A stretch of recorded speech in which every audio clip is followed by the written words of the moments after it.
Sir काय काय नेमकं निदर्शनास आपल्या आलेलं आहे? किती कोटींचा हा सगळा गैरकारभार एकंदरीत दिसून येतोय आणि आपण काय पावलं या अनुषंगाने उचलणार आहात? साधारणपणे 50 कोटीपेक्षा जास्त तरतूद ही कुठल्याही जनरल बॉडी असेल किंवा स्टँडिंग कमिटी असेल कुणाचीही मान्यता न घेता परस्पर कॅफोननी ती तरतूद वर्गीकरण केलेली आहे असं एकंदरीत निदर्शनास आलेली आहे. साधारणतः आपण जर बघितलं तर हा प्रकार जो आहे खूप झालेला आहे. काय 420 नुसार गुन्हे दाखल करण्यात येणार आहेत का? काय भूमिका असणार? आता आज ही सगळी माहिती भेटल्यानंतर आज मी त्वरित आयुक्त साहेबांना कमिशनर साहेबांना याचं पत्र देणार आहे माझं की बाबा याची सखोल चौकशी व्हावी की कुठल्याही कमिटीच्या मान्यतेनुसार मान्यता नसताना देखील कसं काय तुम्ही तरतूद वर्गीकरण करू शकला आणि कसं काय तुम्ही तरतूद वर्गीकरण केली. पुढेही असे होऊ नये म्हणून काय उपाययोजना करणार आहात? आता निश्चितपणे ह्या विषयात आम्ही सखोल चौकशी करायला लावणार आहे. पाठीमागच्या काळामधल्या 3-4 वर्षामध्ये जेव्हापासून हे कॅफो आहेत या कॅफोंची सगळी माहिती की बाबा ह्यांनी अशा पद्धतीची दरवर्षी कशी बिलं दिलेली आहेत, कुणाची मान्यता घेतली का, आयुक्तांची मान्यता घेतली का, HODची मान्यता घेतली का त्यावेळेसच्या, आणि आता प्रशासन नसताना आता ज्यावेळेस लोकल बॉडी झाले तर लोकल बॉडीच्या कुठल्या कमिटीची मान्यता घेतली आहे का किंवा आयुक्तांच्या अधिकारात दिली आहे का, याची सगळी सखोल चौकशीचं आता त्वरित पत्र मी देणार आहे. आणि जर त्याच्यामध्ये निश्चितपणे आता जे भेटले कागद हातामध्ये त्याच्यानुसार तर एकंदरीत निश्चित हे लक्षात आले की ह्या वर्षी तर त्यांनी ते केलेलंच आहे, परंतु मागच्या वर्षी काही केलं असेल किंवा अजून दुसरं काही प्रकरण आर्थिक बाबतीत त्यांनी काही चुकीच्या गोष्टी केल्या असतील तर त्या कमिशनर साहेबांना उघड करायला सर मागणी करून त्याच्यावरती मग ठोस कारवाई व त्या अनुषंगाने कुठल्या कारवाईमध्ये ते बसतात तशा पद्धतीने कारवाईची मागणी करणार.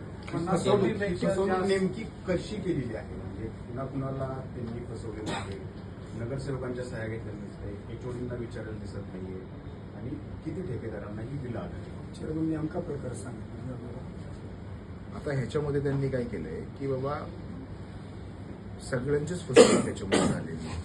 फसवणूक इन सेन्स त्यांनी कशी फसवणूक केली की काही ठराव त्यांनी जनरल बॉडीला झाले असू शकतात असं भासवलं आणि ते जनरल बॉडीला कुठल्याही पद्धतीचा बजेट बॉडीला बजेटच्या मिटिंगला ठराव झालेला आहे असं दाखवायचा प्रयत्न केला, परंतु बजेटच्या याला असा कुठलाही ठराव झालेला नव्हता.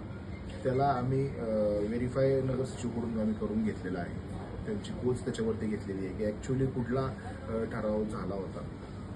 आणि त्याच्यानंतर ज्यावेळेस आम्ही मार्च एंडला स्टँडिंग मिटिंग जी आमची झाली त्या मिटिंगमध्ये देखील हा कुठलाही ठराव झालेला नाही आहे. मग त्यानंतर त्यांनी तरी देखील अशा काही नगरसेवकांच्या जरी त्याच्यावरती सूचक अनुमोदक म्हणून सह्या दिसतात आहे, परंतु त्या कुठल्याच मिटिंगच्या कुठल्या कमिटीमध्ये ते संबंधित नाही आहेत.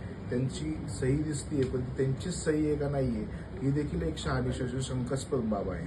आणि मग या सगळ्या गोष्टींचा विचार लक्षात घेता मुळामध्ये जो वर्गीकरण करतो त्याला स्वतःला त्या अधिकाऱ्याला तर स्वतःला माहिती आहे की बाबा जर स्टँडिंगमध्ये झालेला विषय असेल तरच करता येतो, जनरल बॉडीमध्ये झाला असेल तरच करता येतो. त्यांच्याकडे जनरल बॉडीच्या किंवा बजेट मिटिंगच्या मध्ये झालेल्या जे विषय होते सगळे उपसूचना याची पेपर माध्यमांना देखील प्रसिद्धी 25-26 तारखेलाच देण्यात आलेली आहे. त्याच्यामुळं 26 तारखेच्या ज्या पेपरला आलेल्या बातम्या आहेत त्याच्यामध्ये जी उपसूचना आहेत याच्यामध्ये देखील याच्यातली कुठलीच उपसूचना आहे.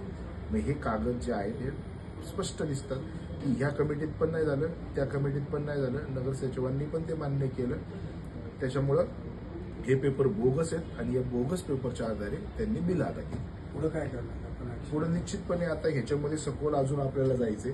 त्याच्यामुळे मी कमिशनर साहेबांना आजच ह्याचं पत्र देतोय की यांच्यावरती त्वरित कारवाई करावी आणि अजून त्याची सखोल चौकशी करावी की इथून पाठीमाग आपण काय केलंय आणि काय काय गोष्टी आपल्या बँकेच्या आपल्या एफडीज महापालिकेच्या बऱ्याचशा आहेत.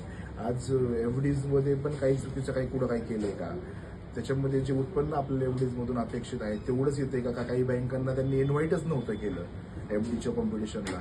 मग असं जर झालं असेल तर येणाऱ्या काळामध्ये अशा बँक्सला पण इन्व्हाइट करून आपल्याला महापालिकेला कसं एफडीवरचं जे व्याज आहे ते कसं वाढेल आणि महापालिकेला याचा कसा फायदा होईल याच्यासाठी प्रयत्न करायचा आहे. मग त्यासाठी कमिशनरांनी याची सखोल चौकशी करणं आवश्यक आहे. चेअरमन, हे आता प्रकरण समोर आले, प्रशासन काळामध्ये असे काही प्रकरण घडलेत का? तुम्ही खोलात जाणार आहात का? निश्चितपणे तुम्हाला मी आता तेच सांगितलं की मागील 4 वर्षामध्ये 3 वर्षामध्ये जे अशा पद्धतीची बिलं झाली असतील किंवा अशा काही चुकीच्या 50 गोष्टी घडल्या असतील कोटीपेक्षा- ते निश्चित आम्हाला तुम्ही सांगावे. ओके. 50 कोटीपेक्षा जास्त हे केलं. किती दिवसात बिल अदा केली?